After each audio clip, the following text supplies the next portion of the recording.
What's going on, everybody? Good evening. Welcome to the Hockey Collectors Roundtable, episode 7, live on YouTube. We are here to continue our conversation about what draws us to the cards that we love, the ones that we buy. And to do that, I brought back 4 returning guests. Everybody's now been on the show that's in the list, which is great. So it's great to have you all back. Start with Rob, Zomdos Collectibles. Rob, how you doing tonight? Not too bad. Nice to have you. And Rob's got a super clean desk in front of him right now while we're doing this interview. So this is perfect. And then we've got Trevor here as well, Sports Card Spot. Trevor, are you bummed you're missing the Rays game for this? He's muted. He's so bummed he muted himself. My bad. No, I'm not too bummed because I'd probably be missing it either way. The 9:40 starts are a little too late for me. But, okay. Yeah, nice to see everybody. Nice to be back on the show as always. Yeah, nice to have you here. And then we've got Robbie, who just returned from various places, including Monaco. Robbie, did you get to drive a Formula One car around the track while you're there? You know, I wasn't able to sneak into one, but did get to see a couple in a museum. It's pretty cool. Saw some of the stands still up and had a good time, but happy to be here too. Awesome. Happy to have you back. And of course, the dogs are getting their introduction in first, so we don't have to have them interrupt us later. So this is perfect. And then Seth is also back here. Seth, you were here for part 1 of this, as well as Rob, Trevor, Robbie. Were either of you here for this first part? No. I was not, no. Okay. All right. So it's just Seth then that was here for this, right? Rob. Yeah, Rob and Seth. So Seth, how are you feeling about coming back for the second part of this? Are you pretty excited to talk about, a little bit more about the autographs and things of that nature? Oh yeah, for sure. Like I enjoyed this subject. Like this is why I collect. And it's just one of those things I think many collectors could just do show after show after show, just saying what they like about the cards that they collect, weird cards in their collections, players that they PC and why they love those guys so much. Mm-hmm. And yeah, it just can continue on and on and on. So yeah, really excited. Awesome. Yeah, I think it's always kind of a fun exercise to think about the why of what we're doing right now, right? We're spending all this money on these cards, and of course they're all amazing. All the cards that we have, we love, maybe not equally, but I think it's a fun exercise to try to determine, like, okay, why do I like that card right there more than this card? Like, I know you guys have had this happen a lot, right? Where somebody sends you a message like, oh, hey, here's a card that I think you would want.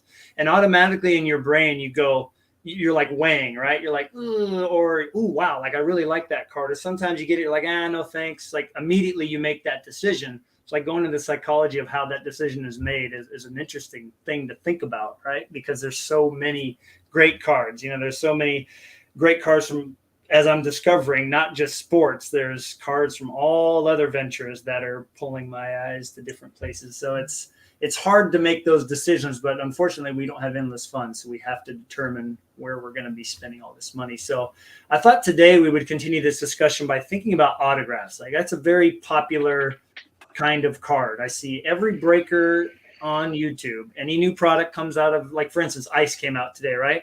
And immediately GP Sports Cards, well, I hope there's an auto in here. Like immediately everybody's focused on the autograph. And in my opinion, I think some of the, inserts can be better. But some autographs, as we can all agree, are better than others, right? So I'm just going to throw this out here. Whoever wants to start, let's just keep it general. What types of autograph cards do you prefer? Like if we're going like, what am I going to pick up first? And then when those are done, I'll get these other ones. What kind of cards are you looking for first when it comes to autographs? I can kick it off if you guys don't mind, but for me, the Mount Rushmore of autograph cards is inscription autographs. I think that brings a scarcity that it's not just limited to while often only appearing in top tier sets, I find that the inscription autographs that I have are my favorite autograph cards in my collection, because there can be a lot of autographs floating around with some guys, but like nicknames, for example, those types of inscriptions, those can be more seldom found.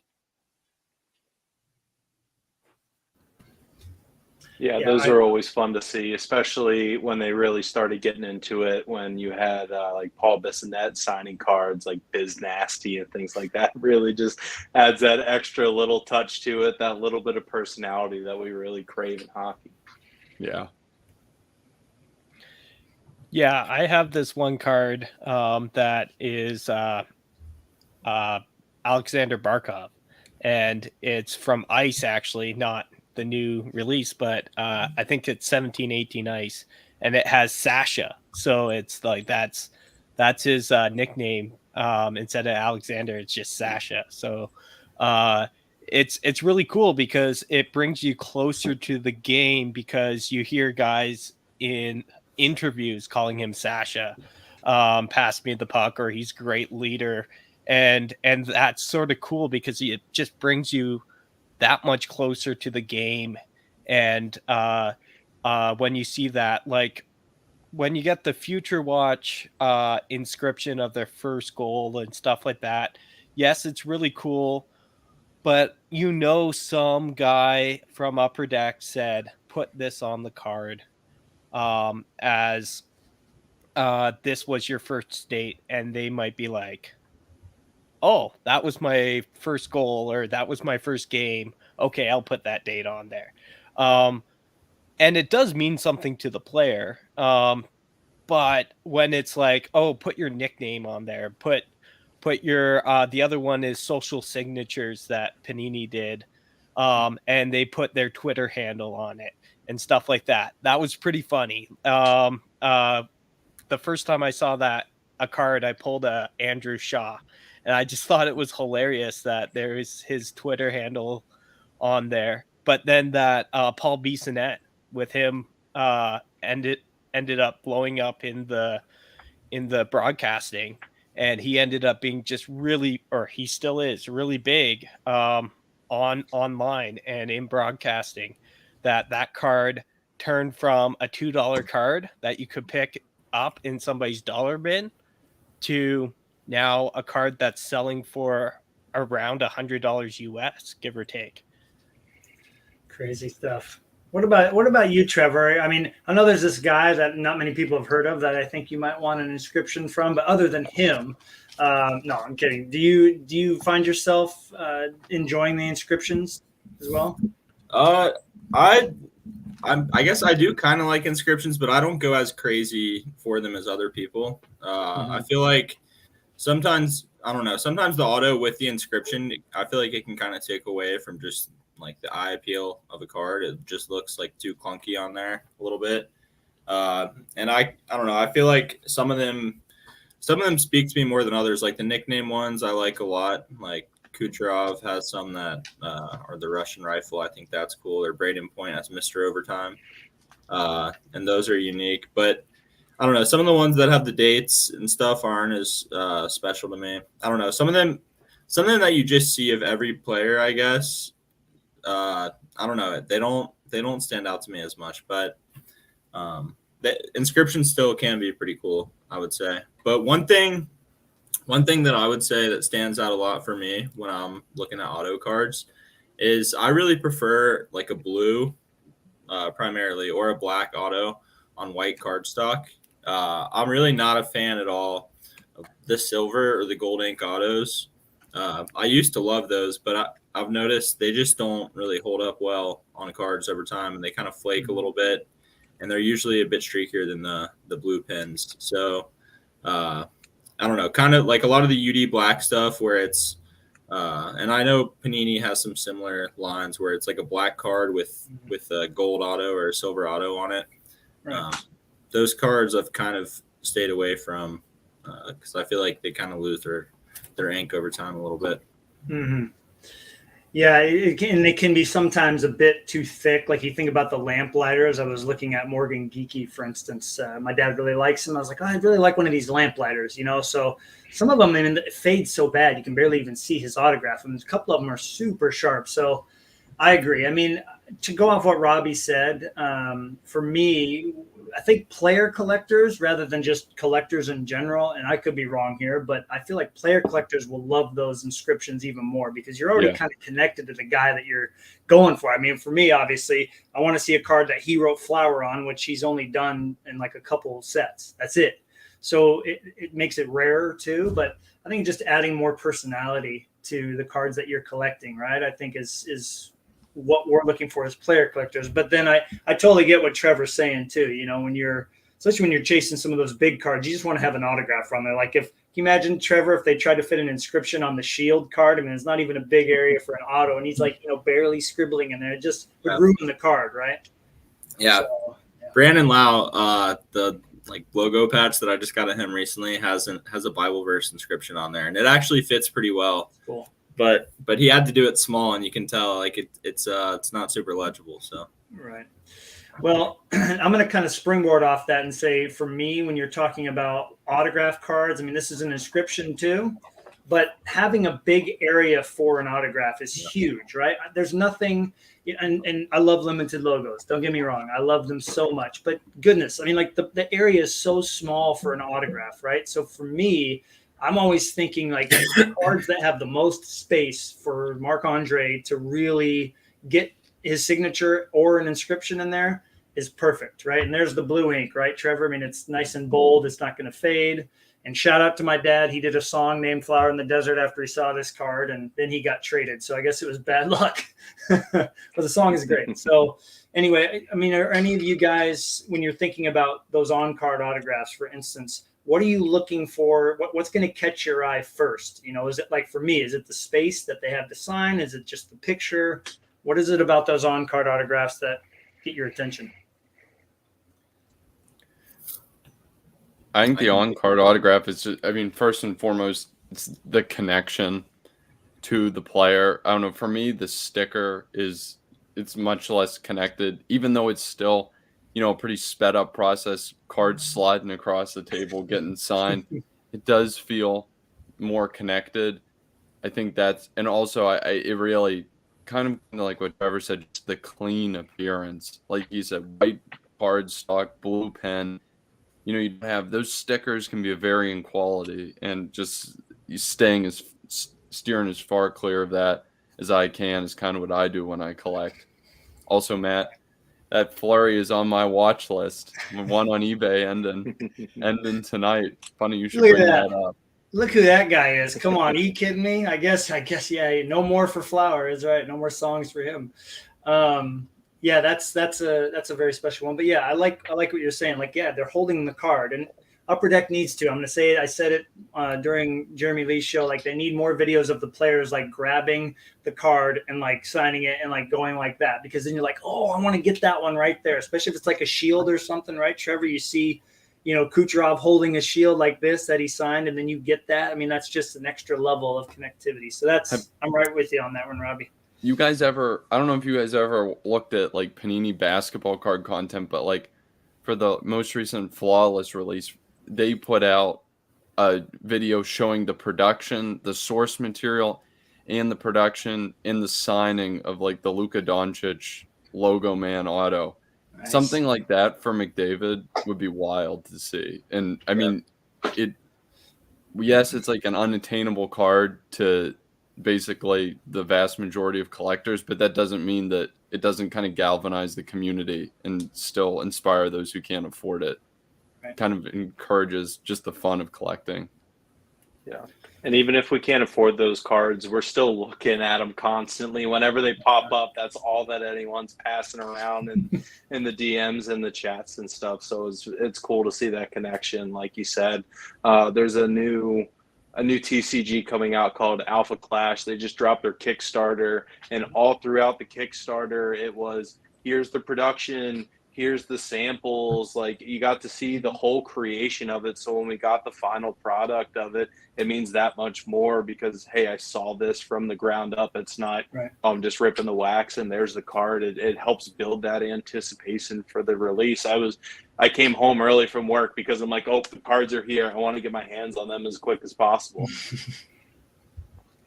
Absolutely. Well, I think I sent that video out in our roundtable chat, the Panini tape to tape, correct? I think was it Seth that said, I want to watch, that video was awesome. I was, somebody in the chat said that, but I mean, to see Ryan Kessler's tape to tape get made from like the stick, they peel the tape off, they cut it, it goes through, he signs it, goes like that, and then they're getting packed out.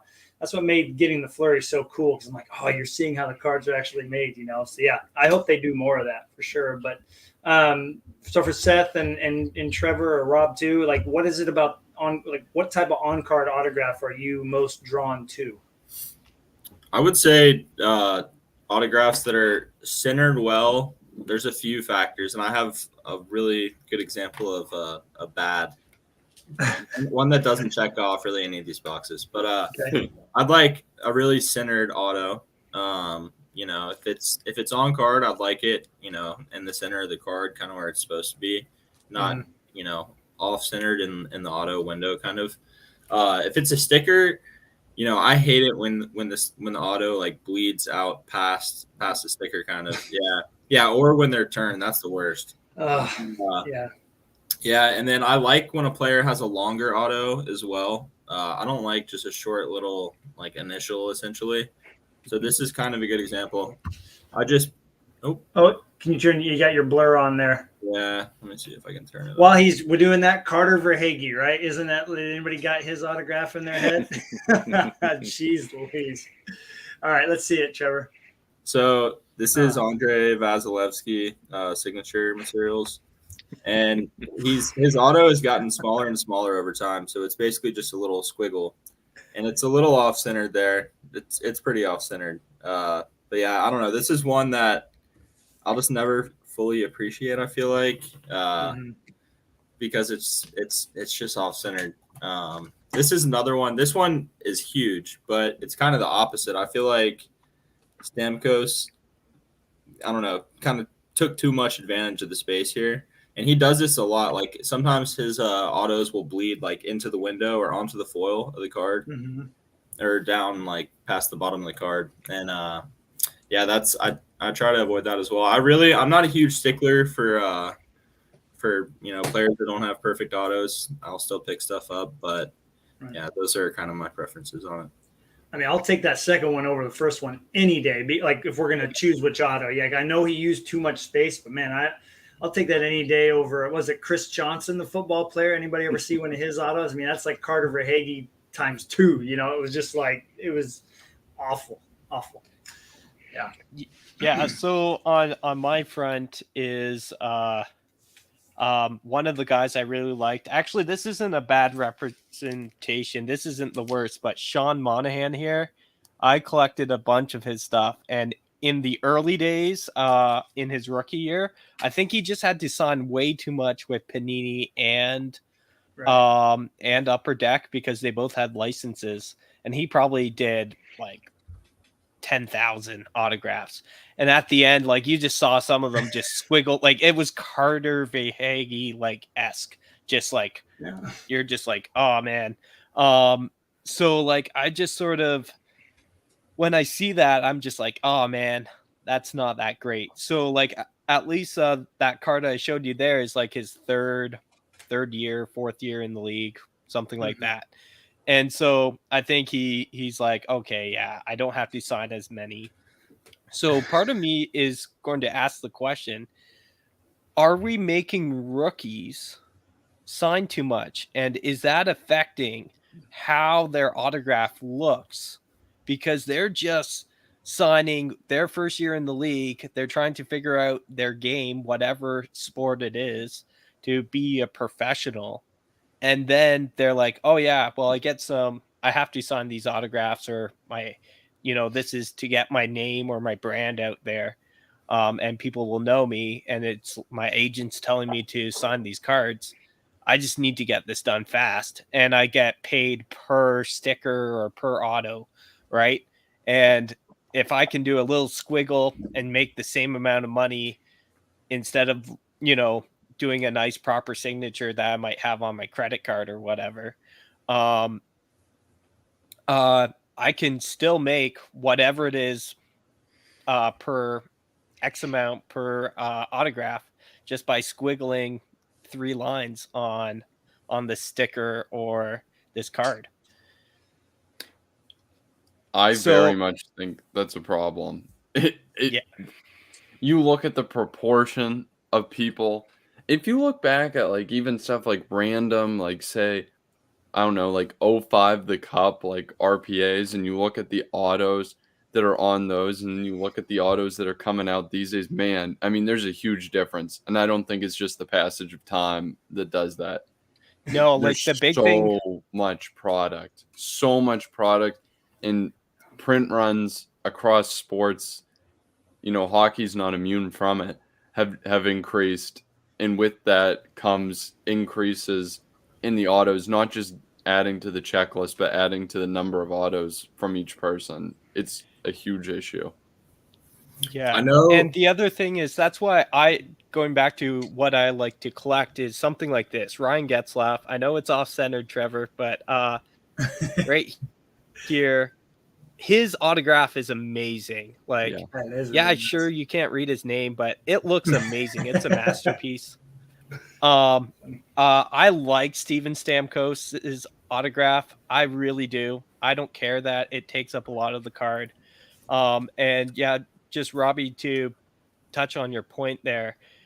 If you look at SB Signature Legends that just came out, a month and a half ago, 2 months ago? Such a great product. You look at a lot of the older guys that, hey, they haven't had a lot of cards to sign back in their day. And you look at their autographs, man, like just to buy a box of that is, even if you get a no-name auto, you're going to be like, wow, that's a nice signature. Mm-hmm. On, again, not every single guy, but on 90% of the guys. But when you buy like a box of Allure or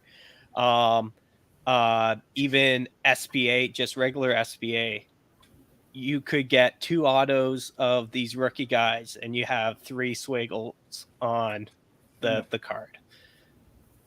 So again, me pumping SB authentic signature legends, but like just like that product, again, you might get your no names, but just the overall look of the cards with the autos on it, like that just draws me to that product. Not even just buying boxes, just buying singles of even guys I don't know that well, just because it looks really good. Trevor, what were you going to say? I was just gonna mention, you know, I know we talked right before the show started about that interview that Jeremy did with the Upper Deck president. I don't know how to pronounce his last name, but I believe it's Jason. What is it, Mazzara? I'm not sure, but I just know it's Jason. Yeah. Anyway, the Upper Deck president, he was asked specifically about Tim Stutzel's autograph change, and because it went from like a full, you know, signature to just basically initials, and he was asked, you know, if Upper Deck had anything to do with that change, and he also changed his auto back. I guess like the Cup was the only product that he signed cards with that short little signature, and then since then there's been products that have come out where he switches auto back to the longer version. Mm-hmm. So he was asked, you know, what Upper Deck can kind of do to step in and, you know, suggest how a player signs, and, you know, tweaking their autograph and whatnot. And he said that they really don't do it much at all because, you know, it's hard to keep the relationships in place with these players over a long period of time. And they value that more so than just, you know, the quality of the signature. So for them, it's more about maintaining their relationship with the player. Yeah, they really don't have much that they think that they can do. In that regard. Well, and that's interesting to hear. That's why I think when you have a player that you collect, that you love, who signs consistently and signs well, it goes to show that they care just a little bit more. You know, not to say that Tim Stützle doesn't care or didn't care when he signed the Cup, but, you know, he's in the middle of a season and he's doing 50 million other things. So I think it's quite interesting. And I think some guys get paid more per autograph than others too. And I think that's a little extra for them. I do want to take a minute to say hello to Name, who made it in here. We will get him on a roundtable sooner than later. It's going to happen. He'll have a lot of great things to say. He's pretty stoked for Zach Whitecloud, who won his first cup with Vegas, but we're not going to talk about that because I don't want to talk about Vegas on here. Congrats to them. That's all I have to say about that. And Jeff, of course, made it here. And if anybody is here watching right now, yeah, what kind of autograph cards do you find yourself liking the most? We'd love to hear. I think that's part of what we like about this roundtable is discussion. Rob, I'm going to throw this one to you. I'm going to kind of take this another step further. Let's say you have 50 on-card autographs, all of us do in front of us, right, of our favorite players or whatever. They're all in front of us. They're all on card. What are the ones that you're going to be drawn to the most, right? And for me, I think the picture on the card, I mean, the design is obviously part of it. Like that Pinnacle auto you showed, Seth, that was one of my top 10 wants of Fleury at one point because it was big, it was on card, nice big autograph, great picture.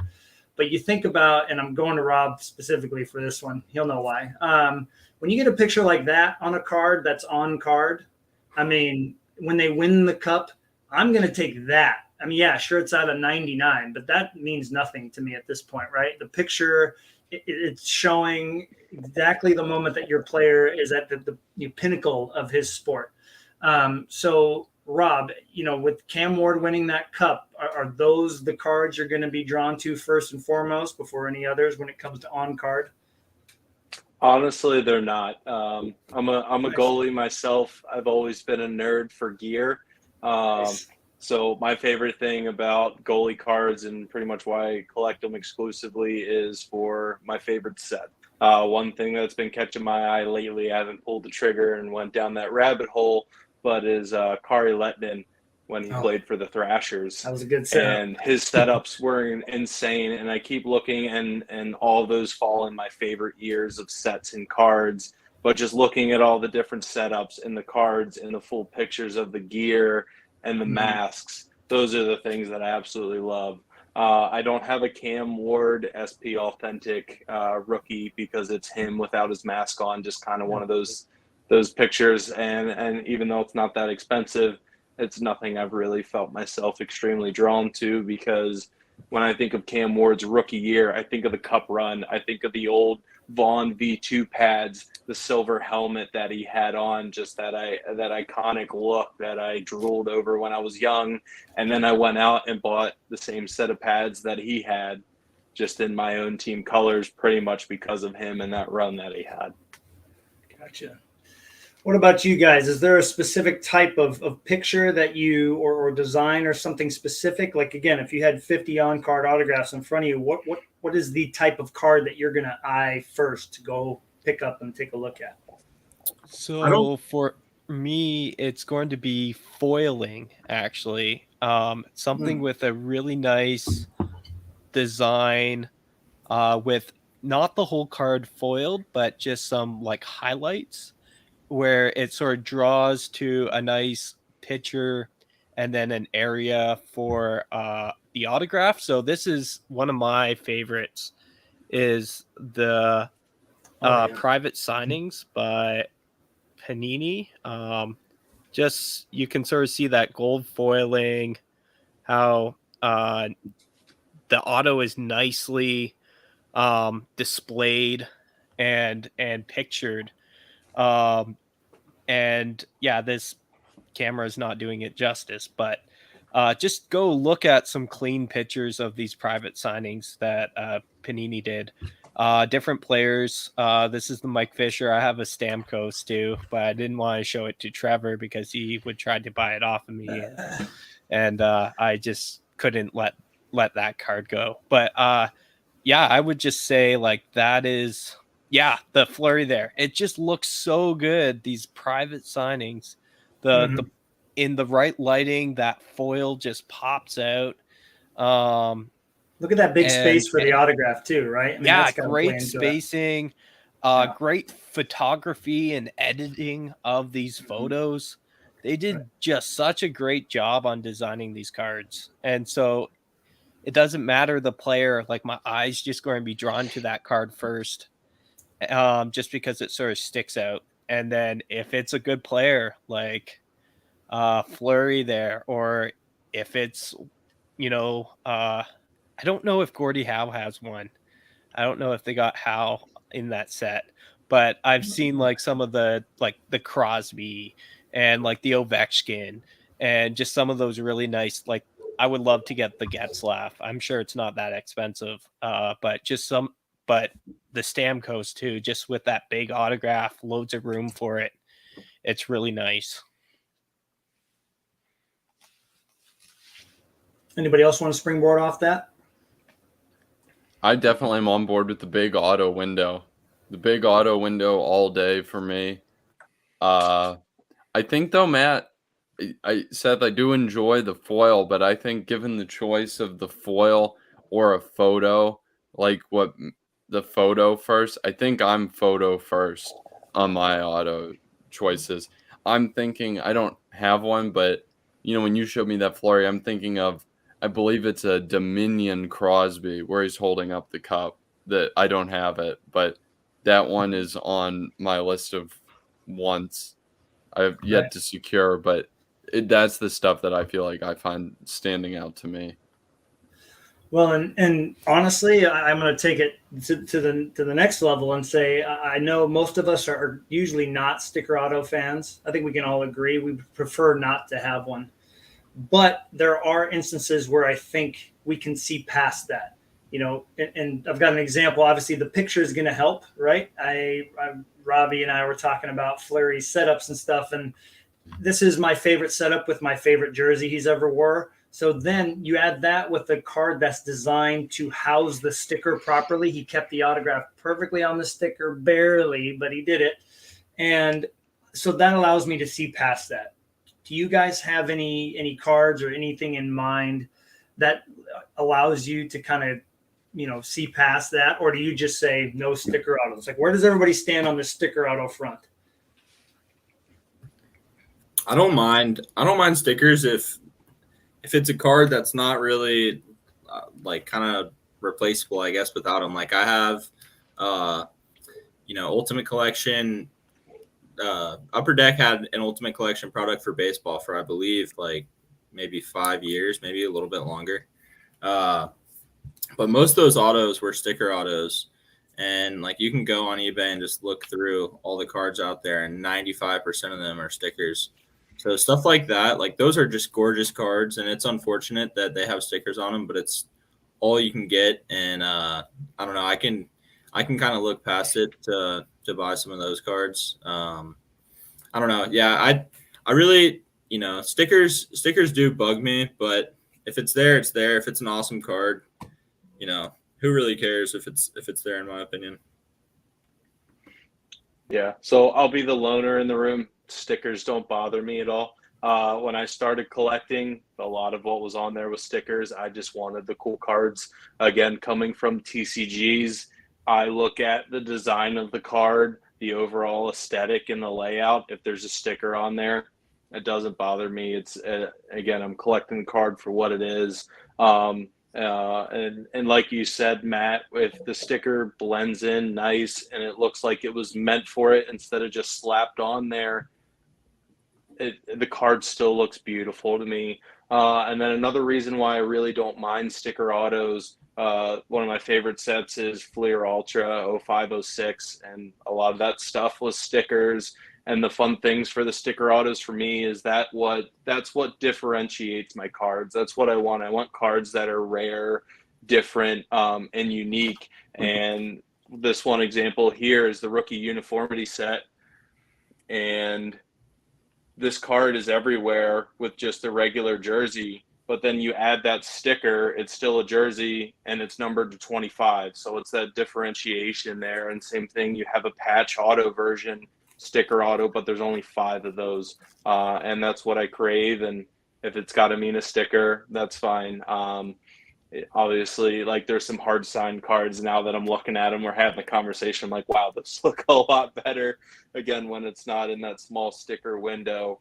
But yeah, again, for me, it's not a deal breaker. And I honestly, when I look at cards, there's stuff I'll send to Mitch, and he's like, yeah, but it's a sticker auto, right? And it always cracks me up because I look at him like, I didn't even realize it was a sticker. I'm just looking at how cool of a card that is. Yeah, he's a cup dude, so a sticker. I mean, like, thank goodness he doesn't collect Kaprizov or Sorokin, or he would have just had a conniption fit over the last cup release. Holy smokes! What about the rest of you guys? Where are you guys at on stickers? I'm gonna have to fall in the firm anti-sticker camp. I nothing against Rob, Trevor, people who buy the sticker every now and then, but I don't think I own a single sticker autograph right now. I think I own zero. The only stickers I've collected a lot of different sports, but I've just in past years have gravitated a lot to hockey. But there have been a couple sticker sets that I've been like, kind of like you guys are saying, it's one of your favorite sets, and there just happened to be a lot of sticker autographs in one of your favorite sets, and you think maybe I could look past it. But as time goes on and I just narrow my focus, I feel like if I buy a sticker, I'd be like, yeah, but I could always just buy an on card if I, cleared out some other stuff. I don't know, the sticker, especially since I like the bigger autographs on the cards, the sticker also kind of limits your ability to get that. One card. So I used to have a couple of these cards, but green PMGs. Oh gosh, I have to put it on again here. Let me try. It's just that bad. It's such a bad image. Nobody wants to see it, man. They are rough. Like I had a couple of these and I fell completely out of love because they just make a full like auto spot on the card for the sticker, and it just looks like when you hold a non-auto, green PMG in front of you, and then you hold an auto version with the sticker, it just looks way worse. So that's one card that's just kind of ruined by stickers. And kind of to get back to the last question, one thing I want to toss into that. One other thing that really bugs me with on-card autos is when there's like dual or triple autos, and like it's a licensed card, but they make the player's head so small. Like there's some that are vertical. I think like OPG Premier autos maybe, where they just have like 3 players and they have their autos on the card, huge auto windows, and then it's just a little tiny picture of the player's head on the left. And this isn't really a good example, but this is kind of an example of them a little bit hidden. But I don't have any cards that are just like stacked up vertically, 3 big auto windows and then just small pictures, but they almost look like unlicensed cards to me. So I am not really a fan of those, I will say. Go ahead, Sam. Yeah, so sticker autos are not an issue for me. So I'm like Rob and Trevor. I do normally prefer on-card autos. So I'm like, when you look at them, yeah. But there's certain designs that they just built them well. So again, me coming back to this Panini, it just keeps coming back. But first year Prism, they only made 2 years of it. 12-13 Prism. Mark Stone, yes, he just won the Stanley Cup. But a guy I've collected ever since he came into the league. Just that autograph is there. Just so good. They built the sticker auto into the card design. And if you look at the regular base card, or like basically, if you look at it, here's like a red, but that's the regular design. And then to the auto. They didn't do much, but they made it work and they made it belong there. So I really like what they did on that set to make it work. Some cards, they're just slapped on there. I can't agree more with Trevor with the PMGs there. They messed that up big time. Easy pass. It was so bad. It's like they didn't try, but they sort of took the design from this actually right here, Black Diamond. Yep. It's like an eraser window. Yeah, that's like the same card. The same card. But guess what they did? Another year, a different year. It looks so much better on this card here. Oh wow. Yeah, that is where they better. didn't eraser it and they just said, yep, let's just slap it on there. It looks pretty good. Yeah. So it's all on the design. It's all on the type of, I guess, sticker they used and everything. But boy, did they just take a page out of 12-13 Black Diamond. And that That was not good.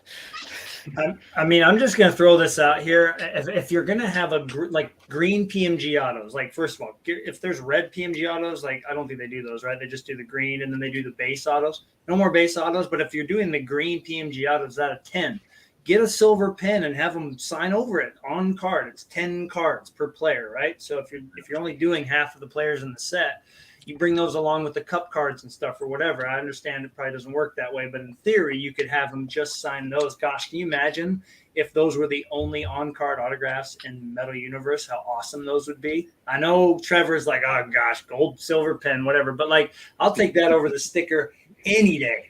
And then the worst, Trevor, is the sticker with the silver pin. Then you're just like, oh, geez, all right, now we're screwed. Burn it. Yeah, just light it on fire. It's so bad. Oh, geez. But I want to hop into one more part of autograph cards, and then we're going to move into the patch side of things. But what are your guys' feelings on, especially us player collectors? Because I don't have many of these, and Trevor just brought this up, made me think of this. You know, you're talking about having multiple players on the same card. Sometimes that can be great, you know, especially you see some of those booklets or those 8-way autographs from SB Authentic, which are stickers or whatever. But are any of you fans of having more than your player on a card autographed? I think a team collector would probably be the first one to say yes to this, right? Trevor, like being a Tampa Bay guy, having Kucherov, Stamkos, Cavalier, and St. Louis all sign the same card, I feel like that would be something you would really dig, right? Yeah, I do think it's cool. Like I appreciate the significance of it, but I feel like it is just really hard to pull that off and make a card where, you know, it's aesthetically pleasing. Excuse me. Right. But I don't know. I feel like duels is kind of the limit for me, where you can put like 2 guys on a card and it can look clean. The autos can fit, and there can still be solid size pictures. So yeah, I like duels. I really don't like duels if it's like a random player, like, you know, a non-Bolt, or even like I had a Kucherov, Jonathan Drouin duel signature materials that I moved on from at some point because it had Drouin on it. He didn't have a great tenure here in Tampa and kind of left on bad terms. So yeah, I mean, it definitely matters who the other player is, and I would say for me, it matters how many players are on there for sure. Anybody else fan of the dual triple autos, or other, or maybe not a fan of them? Huge fan of the dual autos. Hard signed, but I think the significance of the dual for me really builds with it being hard signed, because sometimes it's interesting as a player collector, obviously very interesting if it's from the same team, but it can be really cool to think about how a card is traveled around. If it was like, I don't know, this is a large sum of money, but like a Crosby McDavid or something, about how it has to make its way to both of them to be hard signed. If we're talking stickers, I think I would rather just have separate cards, because like Trevor said, you run a fine line with the design. It is very, very tricky, and your odds of having an A+ design with just 2 separate cards are way better. So I think if it was stickers, I'd say no to the dual, but hard signed, I'd say, yeah, I'd rather have the dual than 2 singles. I'm with you on that, especially thinking about, like, I guess Crosby McDavid. I mean, if they're going to do that, they're going to wait till they both are at like some sort of upper deck event and be like, hey, can we get you guys for a half hour? We want to get these duels and stuff done. I don't know, it would be a huge risk. Like, all right, Sid, can you, when these are done, put these in this box and put this label on here and send them to Connor in the mail. Like, oh man, that's just asking for trouble. But you never know. I'm sure they've done it with other players. You just, I'm sure it's been done. How about you, Seth? Where are you standing on this? I love it. But I think I'm like a bit of a team guy, but I even like it with different players from different teams. And I don't care, sticker, no sticker. Yes, the hard signed, I love thinking about like, oh yeah, this went to this guy and then it went to this guy and they all signed it. But I think I showed this last time we were on together for part 1, is this Dominic Hasek Peter Bondra, Wade Redden, and Marion Hossa. So the funny thing is, it is a auto card. It is licensed. This is from Be a Player Upper Deck. This was a part of their Players Association promotion for. Actually, it kicked off a lot of autograph cards and stuff back in the 90s. And I'm sure Jeremy Lee could give us a whole history of this. But this is really a really cool card for me as a Sens collector, because Peter Bondra and Marion Hossa never actually played with Dominic Hasek. Yes, the pitchers are probably going to drive Trevor crazy because they're just teeny windows. And that is the annoying thing about it. And their pitchers aren't even beside their autographs. But when you have Peter Bondra, actually everybody except Hossa, which Hossa has the craziest auto if you see at the top, that's Hossa's. So it's Hossa, Redden, then Peter Bondra, and then Hasek. Those are some pretty awesome autographs. And Hossa is drawing a road with an H in it. But it's an awesome card. And just to think about the story of Hossa and Bondra played together, but Hasek didn't get there until 2005-06. That's when he actually played due to the lockout. And this card was made, I guess, in 05. So they ended up putting guys on this card all in Sens jerseys, but not all of them played together as Senators. So it's a cool card. I like seeing them. Obviously, on card duel. This is Tanguay and Iginla here. And like this OPG Premier dual autograph on card. Love it. Again, not as big for the autographs. Sometimes that's what you get when you have to share a card, but Right. I like it. And I think going back to what we all talked about, the design can really make or break when you're putting multiple players on the same card, and Rob, before I get to you here, we had a viewer, JJ, who sent this our way. This is a quad auto from Chronology.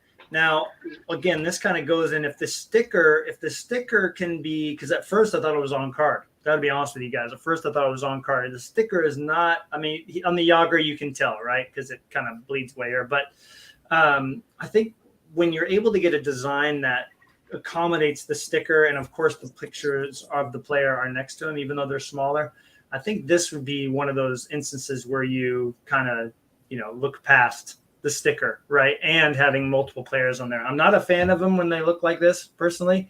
But if it's one of the only ways you can get these players on the same card, then why not, right? I mean, I feel like this is pretty significant, having Gretzky, Curry, Lemieux, and Yager all on the same card. You're not going to find that very often. So you kind of look past it in that instance. But I think one thing too with the dual auto, for instance, is I got to pull this card up, make sure I have my pictures ready here. This is a set from the Cup that I just love. You got a picture that's significant, that has plenty of space for the players to autograph it, right? These two guys were good friends when they were on the same team. Sure wish they were still there together, but I just know that card carries extra significance. So of course it accommodates the auto. That works out really, really good. So for me, those are the only dual autos that I really go for. If it's a nice big, borderless auto, or of course that one triple auto, but that's the only way I'm ever going to have those three goalies on the same card autographs, so I can look past it. But I think we've covered some good ground on autographs. I mean, there's so many different types to choose from. Doug says that he's a big fan of the buybacks, and I think that's a big reason. The big reason for that is because Bure doesn't have a ton of hard signed autos that aren't buybacks, so I can kind of understand that viewpoint. And yeah, they're always on card and they're legible, and like the clear cut, that's a fun set. I think we all like that to some extent. The canvas autos look amazing. They're all on card. And of course, Upper Deck did those buybacks at one point, and some of those look real nice because, again, the design complements that. So let's move on. Now, this is a tricky one because I keep going to like, do we do patches or do we do the non-patches, like having, other designs and things? Because I know Rob's chomping at the bit to talk about some Final Fantasy and Pokemon cards here, man. So we got to work our way. We'll save that for later. It's okay. Yeah.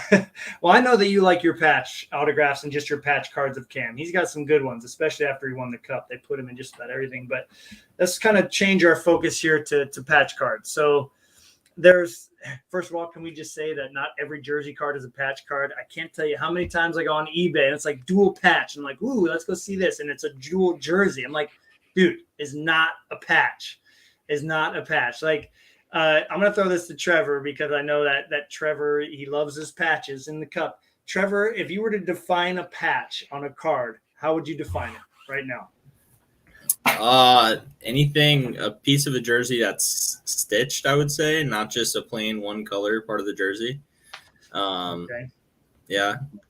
I don't know if that's the right way to describe it, but yeah, no, the jerseys are just, the plain part of the plain material on the jersey that's just one color. So yeah, but I see the same thing a lot. I mean, I understand it a little bit because I honestly didn't know the difference myself. I made that mistake for years. So yeah, but I don't know. It is something that kind of irritates me a little bit too.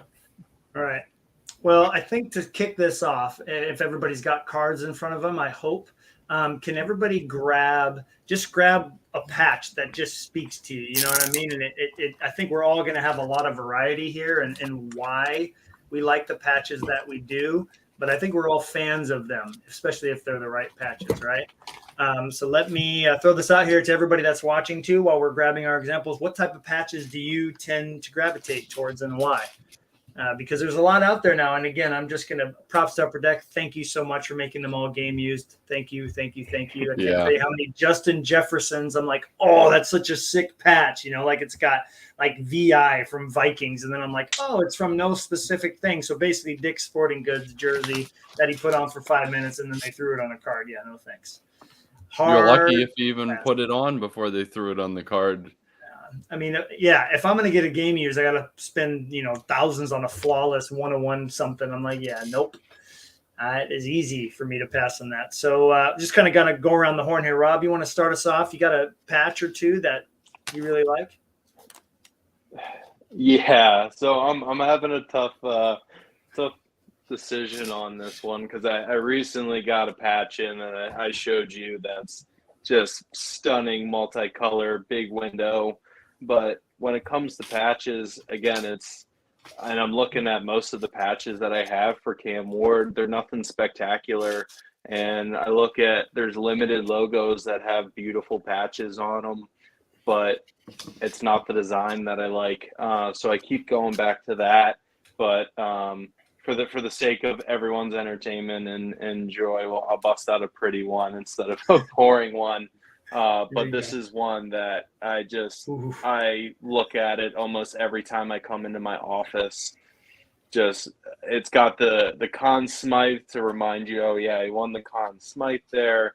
It's all the patches are different. It doesn't look like it's just one flat jersey behind it. They're all different directions. All of them are multicolor. So when you look at that, I mean, you can't help but just be a little awestruck every time. And that's one that as soon as that came up on eBay, I didn't even see there was an offer button. I just, yep, I'll take it. Thank you for posting that. So yeah, I mean, like I said, I love designs. And I go back to probably one of my second favorite cards is this Ultimate Rookies that we have here.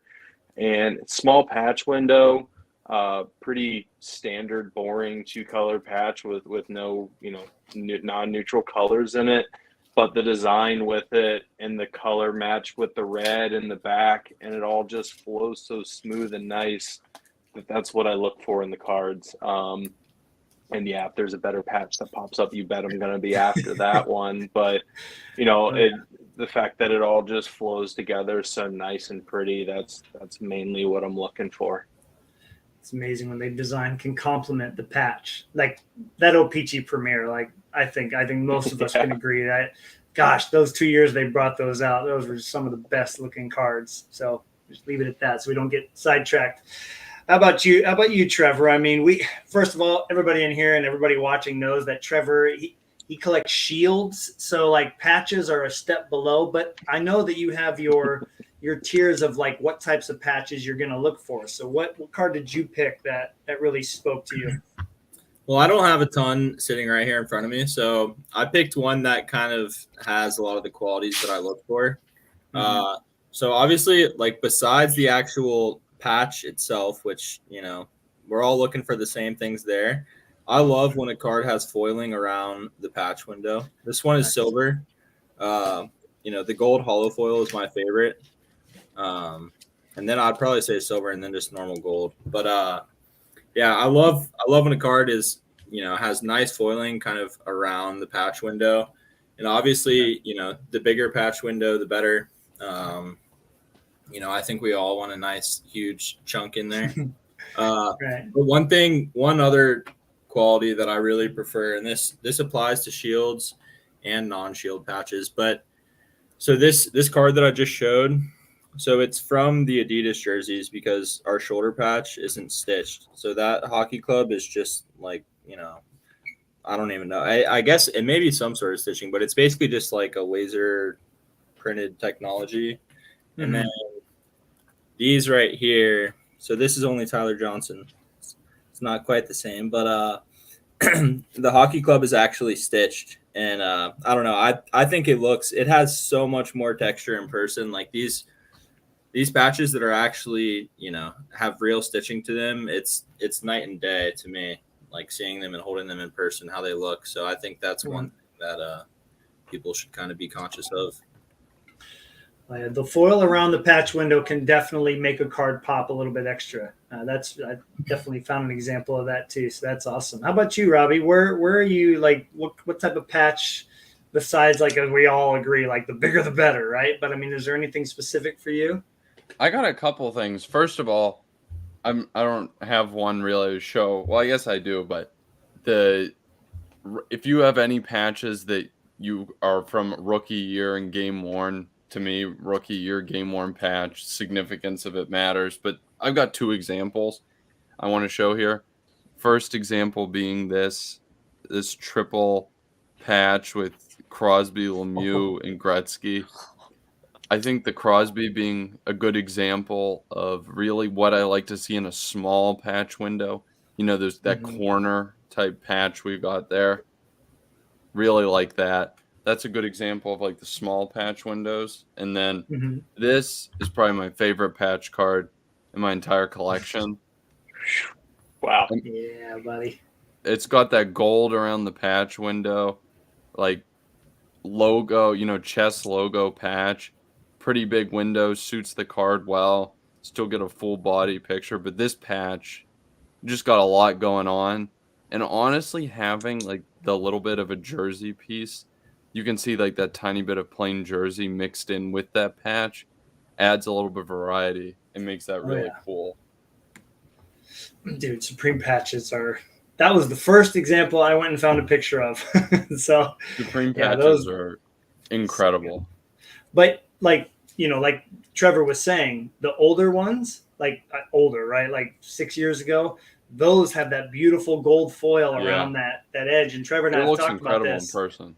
The last couple of years, it's just like silver, right? Doesn't really, or there's nothing. It's just boring. So I think you have that nice shiny foil around a patch. It just makes it that much nicer. So Seth, I'm hoping you're going to step up and hook us up with some Panini examples. You're my Panini dude to help us out. So what do you got for us? Is he frozen? Oh no, Seth, come back to us. All right, I'm just going to jump into the examples that I threw up, and then when Seth gets back, we will keep rolling. But for me, I was thinking to myself, oh, there he is. Are you back? Yeah, I'm back. Okay. Sorry about that. Living out in the country, sometimes the internet is bad. So Yeah, all good. So anyway, So yeah, what do you think for us?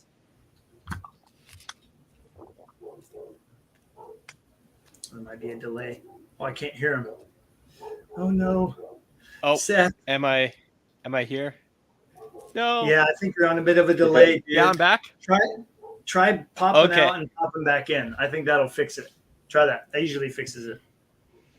So I have a quick question for Trevor while we're waiting for him. Since you're the shield collector, with these new jersey shields, they're kind of like that slick, non-stitch, non-felt material. What's your thoughts on that? Because, you know, I've been looking around at some shields. I don't have any in my collection. I'm looking at the newer stuff. I want to know what your opinion is on if you like them, because it's not really like a patch anymore.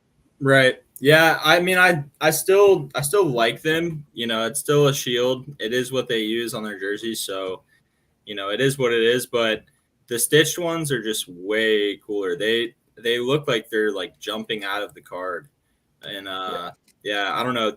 Just like the depth isn't quite the same on the newer ones. And it's been since they switched to Adidas as their manufacturer is when they changed to the plastic shields. But yeah, I agree. I would say like the Reebok era stitch is the best because it just jumps so much. And then like the orange OG NHL logo, those shields, and the super thin silver ones from back in the day, I think the early 2000s, those are also sick. And I would take basically all of them over the plastic ones. Fair enough. Oh, Matt, you're muted now. Thank you. I was just gonna say too, like trying to find patches, because there's got to be patches that are so good that they're almost on the level of shields. I know that's impossible, right? Because we know that the cream de la creme is shield, having a shield of your player or team or whatever. So anyway, Seth, you are back. You're moving in the same time that you're talking, so that's great. You got some Panini examples of patches that you like over there? Yeah, so the first thing I want to start with is actually defining a patch. This is my pet peeve. Okay. People putting up Nathan McKinnon, RPA, and I'm like, okay, I'm getting excited here. What sort of like nice Colorado like Avalanche patch I'm going to get here, right? Yeah. And it's a single color burgundy red card. And I'm just like, that's a jersey, dude. So my definition of patch, and correct me if I'm wrong, but is the emblem or number of the player jersey. So it could be a shoulder emblem, could be a number on the back. Those things that are added to the jersey on top of the jersey, the crest, that's your patch. If you have a 2-color jersey, right, just like this, 2-color jersey, sure, it's where the white hits the red on the arm there. You can see it on Datsuk's arm. That's not a patch. That's just 2 colors of jersey. That's where I'm at. So I just got this Wayne Gretzky card in, and it's a 2-color jersey card, not a patch, but it's awesome. It's awesome. Yeah. But it's a jersey card. It's not a patch card. It's out of 9. Great card. But it's not a patch card. I'm not going to list it, say Wayne Gretzky patch. No, it's a 2-color jersey. So that's where I'm at on the definition. Hopefully there's a little snippet that I can take out of here and put it on the Hockey Card World and just say, please label your jersey cards jersey and not patches. And it's going to happen, right? People are always going to try to upsell their cards. Yeah. And there's always going to be misinformed people too, right? And or just don't know, right? Like, and that's totally fine. And that's really good because I know at one point we all start at 0, right? And if people are putting patch card, that's all you're seeing. then you keep just recycling that. So yeah, that's just my little pet peeve and ramble on that. But here's to the cards. I picked this up at the expo. Mika Kiprusoff, out of 25, Dominion. This is from the shoulder patch of the nostril of the horse.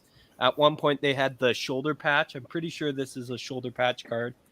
I don't think it's quite big enough to be the front emblem, but it's amazing. Take a look at the horse. They have it on the reverse retros now for Calgary, but the horse, I think they call him Busty or something like that. Just those cards. Number one, that patch is iconic to me. First team I remember watching was the Calgary Flames in those jerseys with the horse on the front. I loved it. And if you look at those cards, it's just amazing. So this patch, incredible. Another one is a coat of arms, a small 4-color, but when you have a small window there, a 4-color patch, that's awesome. That's just what I'm looking for.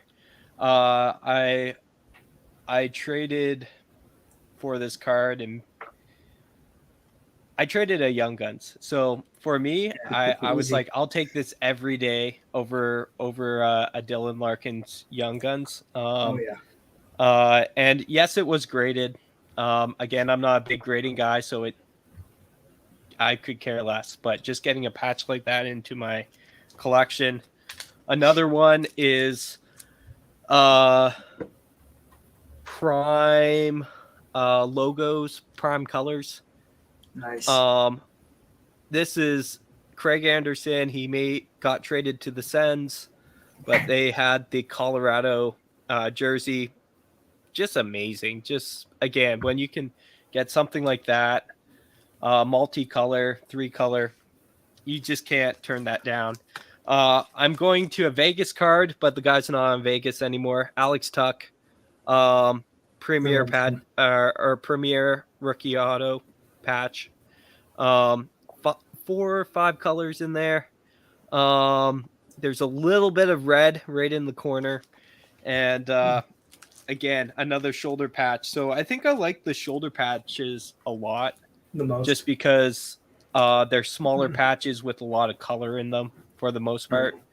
And then this one here, Dominion, another great example where the gold foiling is around the patch. Yeah, nice. And it really pops on card auto. And when you get all of that together, a 4-color patch with the gold coloring, it just nothing beats it, right? 4 patch cards. And then the last one I have to show is Premier again, and these triple patches. And yeah, I like the single patches better, but when you get 3 good players with 3 really, really cool patches on there, I just saw this card and I said I had to have it. So it just went like, I don't know. Sometimes I go crazy for cards that I'm like, I don't need them. They don't necessarily fit my collection, but it just makes me go, wow. And it's like, why? I don't know. But it's because you don't see them often. So that's what we're here talking about. Why the wow, right? Like that's what we're trying to get to, the whole in depth of wow. But I mean, even for how small that window is, those are really, really nice. I do want to say, one more. I'm sorry, I said last one, but the Cup did quad autos and small windows, but when they put really good patches in there, you can't deny it. It's like it deserves to be there. Oh yeah. They did a really good job part on most of their quad autos of just putting really good patches in there. Yeah, it helps. I definitely think that. Oh, go ahead, Rob. No, I was just going to say, I definitely think multiplayer patch cards are significantly better than multi-auto cards. I don't have any multi-auto cards. I definitely have some dual and triple patches and jerseys. I just think they flow better. You get the designs on there that take up the space instead of just an auto. That's an interesting topic. That's a good debate right there. Do you take if you get a dual auto or a dual patch, which one are you going to take? I think we should end with that discussion. I do want to get to some of these comments here. Al, we know that Al loves his patches. I think when I had him on for the interview and all the times I've talked to him when he was on with Jeremy, he goes after it. And I'm in that same boat. I mean, I would take a really sick patch over an auto unless it's something special with the design any day. I think that's where I fall for sure. And then Name talks about, that's really frustrating. If it says patch, it darn well better be a patch. And it's tough because some of the designs, like the Canada flag, if you take a chunk from the logo right on the front of the jersey, it's a patch, but it's a single color. So I know Fleury's got some limited logos in his Penguins days where it's like just, one color. It's just, not going to work. And then, of course, yes, Blasty is the name of the horse. I've got a few Leland Irving that's got the flames coming out. Just love it. And Name wanted to give you some love on that one. The Vegas jerseys are so nice.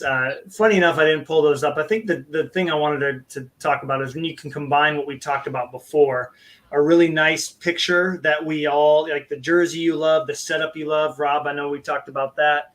But then you add like kind of a tag or a patch that's super unique, right? Where Trevor kind of talked about it too, like a part of the shoulder patch that has the name of the team on it.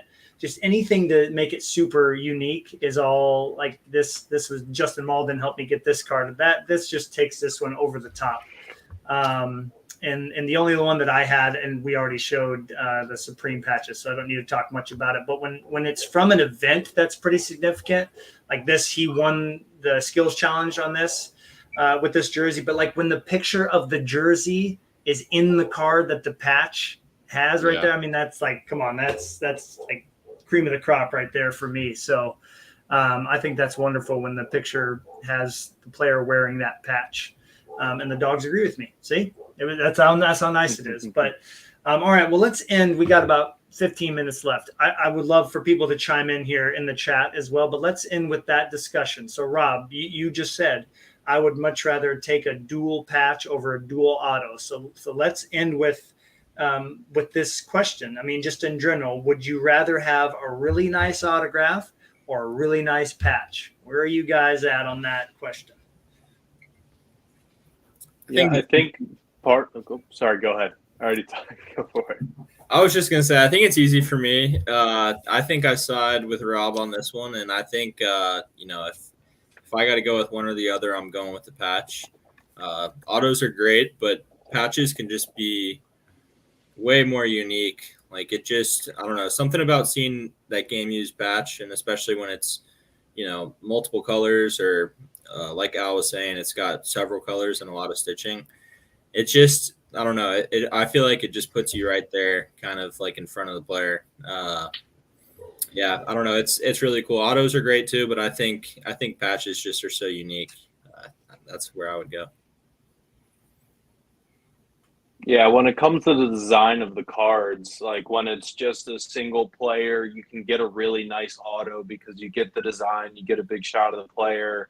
But when you have multi-players on there, it's usually smaller pictures, and then most of the card is just signatures and autographs instead of the design with it. But when they do those patch cards like that triple, I think you showed, Seth, like the main focus point is a disgusting patch in these awesome jerseys and all those colors that go with it instead of a lot of blue ink, like some of those quad ones you showed. Beautiful, awesome cards, but it's just a bunch of ink across the whole card, right? It's not that aesthetic tying it together that really shows this is a hockey card and the jerseys that we all love, wear, cheer for day in and day out. I think I gotta actually agree. A lot of my collecting is patch collecting. I think Rob and Charlie, you guys have hit the nail on the head. The nice patch is so hard to pass up.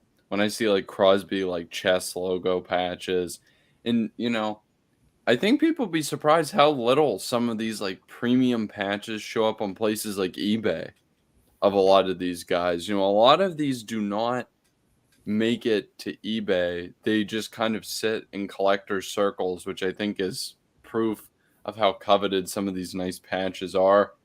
Also, just the fact that you can get a really, really high-end patch for a fraction of the price of like one of the best autos to exist. Also, as a collector who enjoys having, more than just a couple cards, is an added bonus of patch collecting. That's a really good point right there. What do you think, Seth? Yeah, one more point real quick is you kind of sparked in my mind is if you have a future watch of some random guy, it's like, okay, it's just a random guy. But if you have a sick patch, I used to have like a Matt Plesky Ducks rookie patch that was this crazy multicolor design. And I love it. Like, I don't care about this player. It's a no name. But that patch is what brings it together. So sorry, I just wanted to get that out. No, I have a couple goalie cards of guys, Joni or Tio. I mean, like, who? But any Calgary fan will know who that is, but the patch is nasty. Rob Zepp, I have a patch of him, like giant ultimate patch. I'm like, that's sick. So I know exactly what you're talking about, man. It makes the no-name guys mean something, for sure. Yeah. So when it comes to duels or triples of autos or patches, Rob sort of stole my thunder. So if you have Mario Lemieux and Wayne Gretzky on the same card, or that sort of caliber, like any sort of legend, you get 2 on card or 3 on card legends signing. I think that's the bigger card. And that's my opinion. I think that's like, you got a Fleury, Patrick Waugh, Martin Brodeur autograph, all and you stole signed. my thunder. Nice job, pal. Wow. And it's just going around the table here. Yeah, It's so unique and special that these guys, especially like Gordie Howe and Wayne Gretzky. Oh, yeah. Even if you have a really nice patch of either of those guys, I think I'm taking the auto over the patch. But as you guys were saying, the lesser known guys, man, I'm taking that great patch. Like I have this really cool Nikita Filatov patch. Not a great player. Nobody who knows who he is. Even though he was taken like 8th overall. He just didn't make the league. He was supposed to be a hyped Russian guy, just didn't work out. But guess what? I have a great patch of his. If I had his autograph, it wouldn't have really I'll have to find that. But yeah, I just saw that comment come in. So I'll have to find it. But yeah, I'll just finish up here. But yeah, somebody lesser known, I'm going to take that great patch every day over their autograph. But when it comes down to the legends, give me the autograph. Interesting. All right. So, I mean, that's a pretty good take right there. Like if we're collecting, like if I was still collecting Alexander Burrows, right? Of course, you're going to go for anything and everything, right? But if you just like the team, you're probably going to take the sick Burrows patch over the autograph any day. Right. So I think as the player value goes down, the odds of us wanting a patch over the autograph are going to go way up. I mean, I think this is for Robbie. I mean, like when you're a big team fan, like for instance, the Penguins, what part of the Penguin jersey do you want? Like a patch? Are you going to take the on-card autograph from that set? Or are you going to take like the skate or the eyeball or like, so for me, I mean, we all love Dominion. I think a lot of us do. I mean, come on, like if I had to choose that or the on-card auto from this set, I am choosing this card first. First of all, it's cheaper. And second of all, it looks way better. Right. And there you go, Trevor, that blue foil around there. Like that makes it a lot better if it was just plain or brown. Right. So anyway, I had to definitely show that one because I think when you get unique parts of the jersey from your teams, like we've already talked about, the patch is going to be a lot more enjoyable to pick up and you're going to save a little more money for sure. I'm curious, Jeff's in the autograph camp. That's good. But I'm curious, like name and Alex is here now, and everybody else. Where are you guys on this? I mean, why the patch over the auto? I I had like 3 Marty, Wah, and Fleury cards pulled up here, but again, you talk about O-Pee-Chee Premier, like a design, like the patches are decent, right? You've got some 3-color action and 2-color and 3-color here.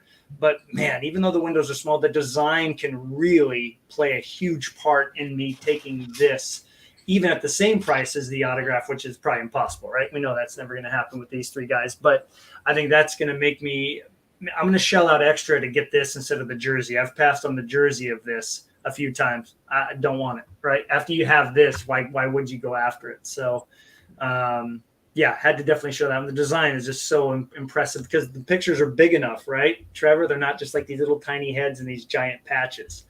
There we go. Okay, if rare, over the patches. Interesting. I think we're all in the patch. Most of us are in the patch camp, but anyways, I think we've had some pretty good discussions today over, covering what type of autograph we like, what type of patches that we like, multi, not multi. We're very lucky that we have so many choices, right? We're not just stuck in. I mean, thank goodness Upper Deck is around to do game used, because man, if they didn't, I think all of us would be like, nope, autographs. Right? Yeah. I think it makes a big difference. It's funny, while you've been talking, I've actually been sitting here thinking, I feel like my answer was kind of specific to Upper Deck, because if I'm thinking from, a baseball, basketball, football perspective, my answer probably would just be autographs. And I feel like that's just because most of the patches, are not game used. A lot of the autos are also stickers, but yeah, I don't know. Just, I feel like my answer is kind of specific to Upper Deck because, with tops, I would probably prefer a player's auto over a patch, most of the time. Yeah, unless it's the what's that game used patch set that they do. I mean, they do the 1 card per pack luminaries or whatever the heck it's called. There's a pretty nice one, but yeah, there's not many in Tops or Panini that you would say, oh yeah, I want the patch of that. Right. So I have this Filatov card. You found it. I found it. Those are so tough, man. Those game patches from series 1 and 2 are so tough. I know, and it's out of 15, and I just couldn't pass it up. It was on an auction on IG, and I just was like, man, I'm probably going to overpay for it, but it looks so sweet. So, again, right. It wasn't a lot, but I think if I remember correctly, it might have been $10, but just perfect. A nice patch. Not a great player, but you can't, like, small window, but like that much color in a small window, just amazing. Right.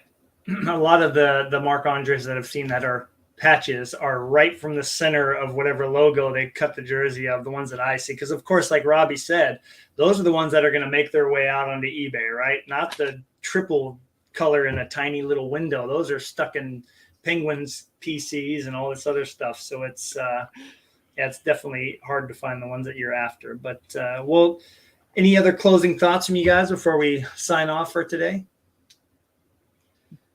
Good. I wanted to do all the talking anyway. Thank you for that. I'm just kidding. But some great thoughts from all you guys. Really appreciate y'all coming in and hanging out. And yeah, we could, like Seth said, we could dissect why we like the cards we like for days and days. I mean, geez, it could be endless for sure. But I thought it would be great to dive into these two topics. And then real quick, what for future, and this is for people watching and for you guys here, what other aspects of cards would you like to see talked about that we didn't quite get to in the first 2 episodes? Anything come to mind?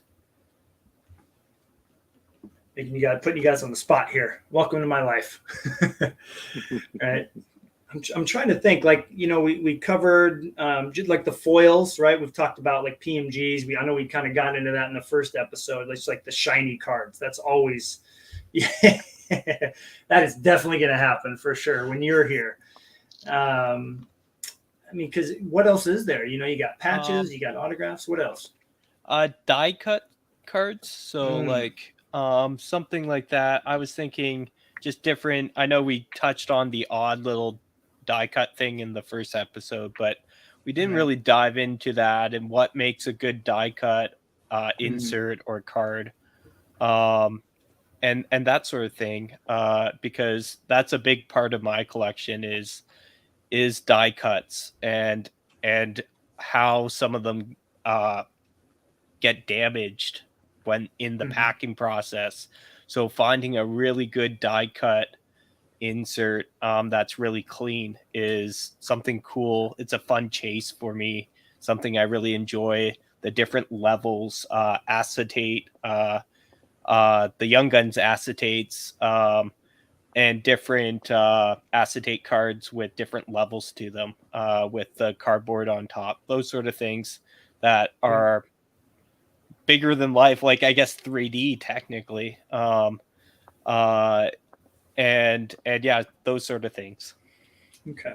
I think another one that will be fun would be parallels, especially with ice coming out now and ice having its own parallels. I personally love parallels. I was a huge Black Diamond fan with that. I think that would be a fun one to discuss, especially in terms of value, where they start to get really low numbered, and then now you have the Future Watch Auto Blacks and different things like that. And then the next thing I excuse me as I fumble through it as I'm staring at a card. Like rookie specific, not sets, but like subsets. And the one that comes to mind again with ice is, the ice premieres out of 10. So people's thoughts on those, right? Because they might not be the true rookie, and we discussed that already. But, are there sets where it's just rookies? In Ultimate, you have the Ultimate, debut threads and different things like that, where they're rookie specific, and kind of how their value trends.